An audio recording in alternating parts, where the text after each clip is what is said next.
I was sitting at my father's birthday dinner when it occurred to me that no one would notice if I stood up and left. The room was full laughter, clinking glasses, stories retold for the 100th time, but none of it reached me. I had been placed just far enough from the center to be polite, just close enough to be counted yet not remembered. Conversations moved around me as if I were furniture. When someone spoke about family, their eyes skipped past my seat. That was the moment I understood something quietly devastating.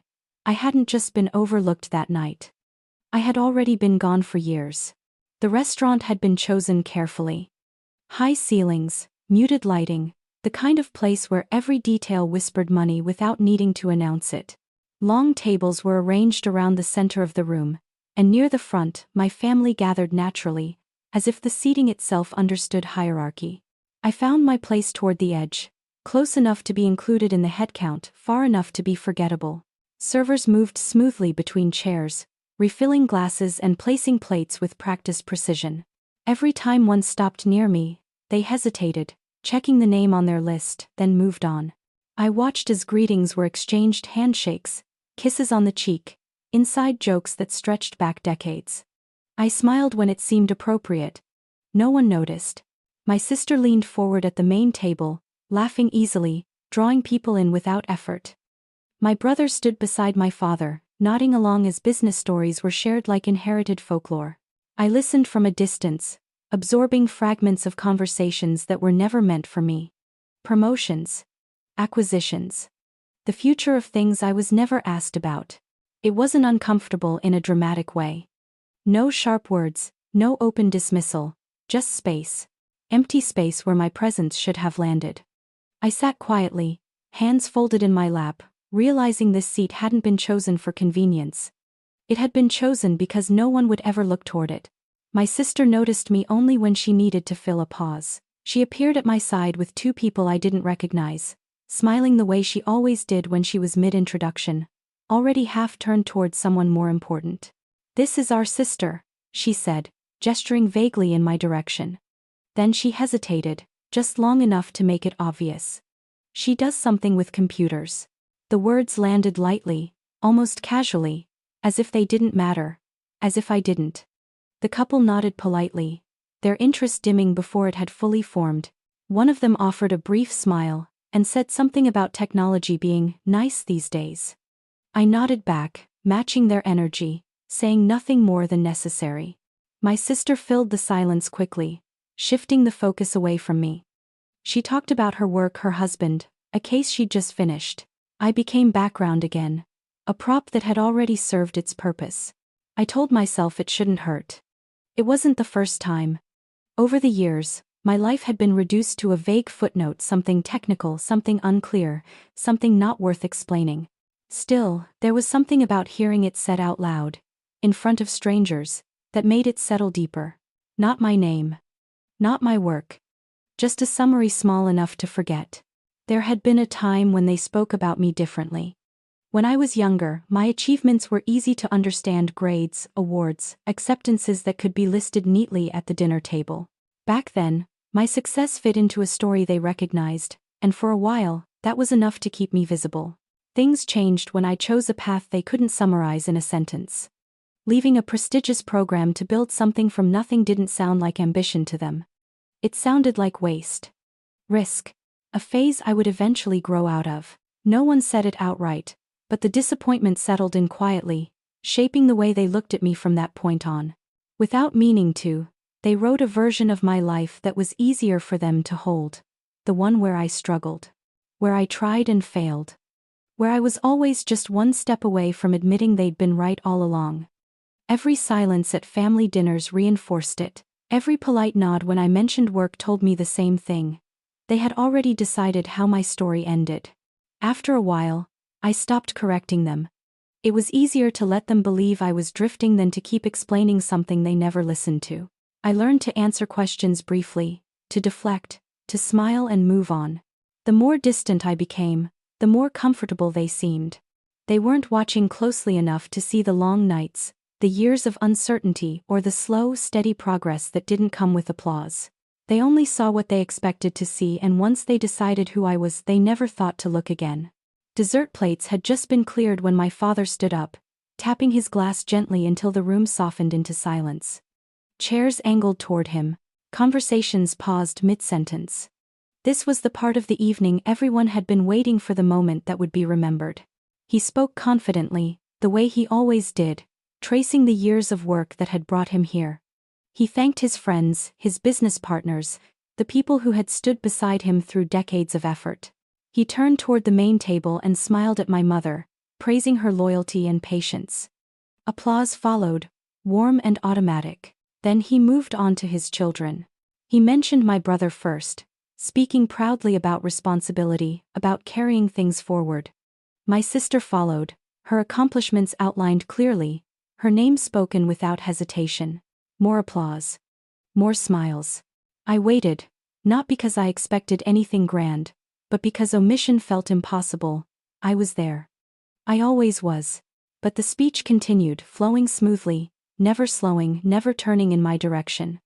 And then, it ended. The applause came again, louder this time. People stood. Glasses were raised. I remained seated, hands folded neatly, staring at the empty space where my name should have been. It wasn't anger, I felt it was something quieter and sharper. He hadn't chosen to leave me out. That was the truth of it. He simply hadn't remembered I was there. The applause faded, and conversation rushed back into the room as if nothing had happened. Chairs scraped softly against the floor.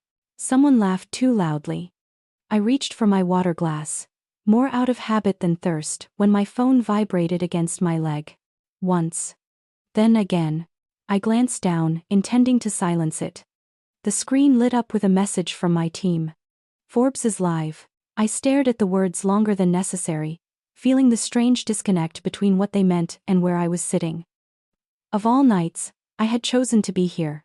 I told them I would handle everything later. Family first, I had said, as if that still applied. Another message came in, then another notification stacking quietly while dessert forks clinked and people around me discussed weekend plans. No one noticed the shift in my attention. No one ever did. I locked the phone and slid it back into my bag. This wasn't the moment. I wasn't interested in headlines or attention. I just wanted the evening to end without another reminder of how misplaced I felt. Across the room, my father was being congratulated again, pulled into conversations that would last well past midnight. I watched him from my seat, wondering if there would ever be a version of this night where I belonged. I didn't realize then how little control I had left over what was about to happen. The shift happened suddenly, like a dropped glass you hear before you see. A sharp intake of breath cut through the room, loud enough to turn a few heads. Then another voice followed, confused, almost disbelieving. Wait, what? A man near the center of the room was staring at his phone, his face pale in the soft light. He held the screen closer, scrolling as if the words might rearrange themselves into something more reasonable. Conversations nearby slowed, then stopped altogether. The Forbes list just came out, he said finally. His voice carried farther than he seemed to intend. 30 under 30. Tech category. As another leg makes to the common. A ripple moved through the room. Phones appeared in hands. People leaned in, curiosity sharpening their expressions. Someone laughed nervously. Someone else said my last name out loud, testing it, unsure. Then it was read clearly. Carefully. Clara Vaughn, he read slowly. Founder and CEO of Luminarc Technologies. Numbers that didn't sound real when spoken aloud: valuation, growth, impact. Each sentence landed heavier than the last, stacking into something undeniable. Silence followed. Not the polite kind but the stunned, absolute kind. Glasses froze halfway to mouths. Chairs stopped moving. Every face turned toward me at once, eyes wide, searching for confirmation. I looked up slowly. There was no satisfaction in it. No triumph. Just the strange awareness of being seen too late. My sister's mouth was slightly open. My brother had gone still. My father stared at me as if he were meeting a stranger. Someone whispered my name again, softer this time. For the first time that night, there was no doubt who I was. And for the first time, I understood how easily the truth could silence a room that had never listened before. The questions came all at once, overlapping, urgent, as if speed might soften what they were really asking. My sister spoke first, her voice unsteady. Why didn't you say anything? My brother followed, shaking his head, already rewriting the past in his mind. Someone else added that we were family, that this kind of thing should have been shared. I listened without interrupting, letting the noise settle. Then I spoke, quietly enough that the room leaned in. I tried. The words seemed to confuse them. I reminded them of the dinners where I'd mentioned work and watched the subject change. The times I'd been asked what I was doing, only to be met with polite smiles and distracted nods. I talked about the early years, when I was building something fragile and unfinished, when belief mattered more than praise. No one had wanted to hear about it then. My mother looked genuinely hurt. She said she would have supported me if she'd known. I nodded, not unkindly. You could have known, I said. You just never asked. That landed harder than the numbers had. Silence returned, heavier this time. They were realizing the truth wasn't that I'd kept a secret, it was that they'd already decided who I was, and nothing I said had fit inside that version. I wasn't angry as I said it. Just tired. Tired of explaining myself to people who only listened once success gave them a reason to. When the room stayed quiet, I took a breath and did something I'd avoided for years. I explained it. Not defensively, not to prove anything, just plainly, the way I would to someone who was actually interested. I talked about the early mornings and the nights that bled into each other. About building a company without shortcuts, without guarantees, and without a safety net. I told them how long it had taken before anything felt stable. How many times I'd wondered if they were right about me after all. I didn't soften it, but I didn't dramatize it either. I told them I had asked for belief once and learned quickly not to ask again. That after a while I stopped sharing because it hurt less to be underestimated than ignored. My voice didn't shake. That surprised me. I realized I wasn't saying any of this to be understood. I was saying it because I was done carrying it alone. I didn't build any of this for recognition, I said. And I didn't hide it to punish anyone. I just learned how to move forward without waiting to be noticed. That was one of my co. I looked around the table at faces that were trying to reconcile who they thought I was with who I actually was. For the first time, I wasn't asking them to catch up.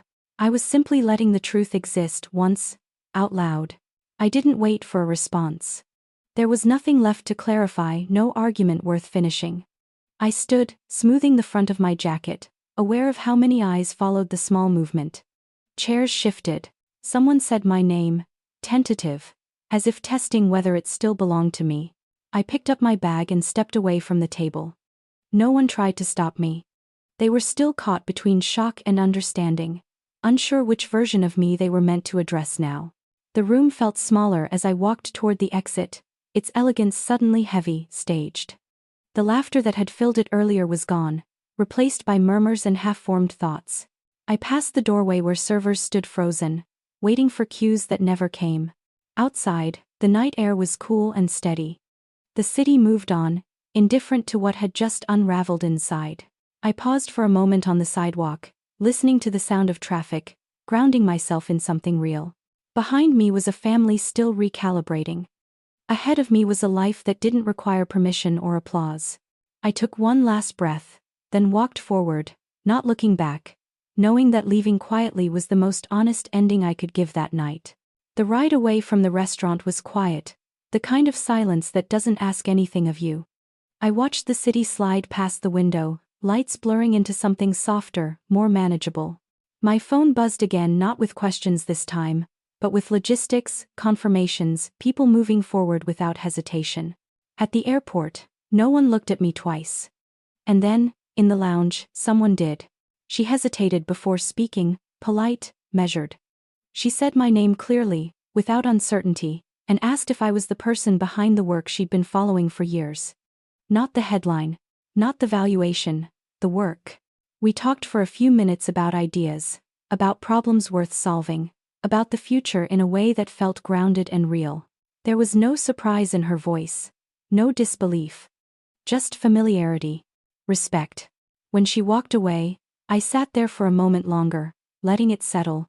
This was the world I had built my life in, the one where my name had always meant something because it was attached to effort, not expectation. Where curiosity came before judgment, and listening came before praise. As boarding was called, I gathered my things and stood. For the first time that night, I felt completely at ease. I didn't need anyone to remember me anymore. Out here, I had never been invisible at all. The messages came later, long after the candles had burned down and the night had lost its shine. Apologies written carefully. Questions that arrived too late to matter. My name repeated again and again, as if saying it enough times might rebuild something that had been neglected for years. I read them without anger. Without urgency. What I felt instead was clarity. They remembered me when the world printed proof. When my name carried weight, they could recognize. But I had learned who I was long before that moment quietly, without witnesses, without their permission. I didn't respond right away. Not out of punishment, but because I no longer needed resolution to move forward. Some distances aren't created by silence. They're created by absence. That night, they finally remembered my name. I had already learned how to live without needing it. Before you leave, I want to speak to you not as a character in a story, but as a person who learned something the hard way. If any part of this resonated with you, I hope you'll stand with me in the comments. Tell me what you would have done in my place. Would you have stayed quiet? Would you have confronted them sooner? Your voice matters here just as mine did, even when no one was listening. If there's one thing I want you to take into your own life, it's this. Never measure your worth by how loudly others recognize you. Sometimes the people closest to us are the last to see who we are becoming. That doesn't mean your work is meaningless. It means you're building something real, often in silence. Protect your boundaries. Keep going even when validation doesn't come. And remember, being overlooked doesn't erase your value. If you believe in stories about quiet strength and self-respect, please support this journey by liking, subscribing to the channel, and sharing your thoughts below. Let's keep this conversation going.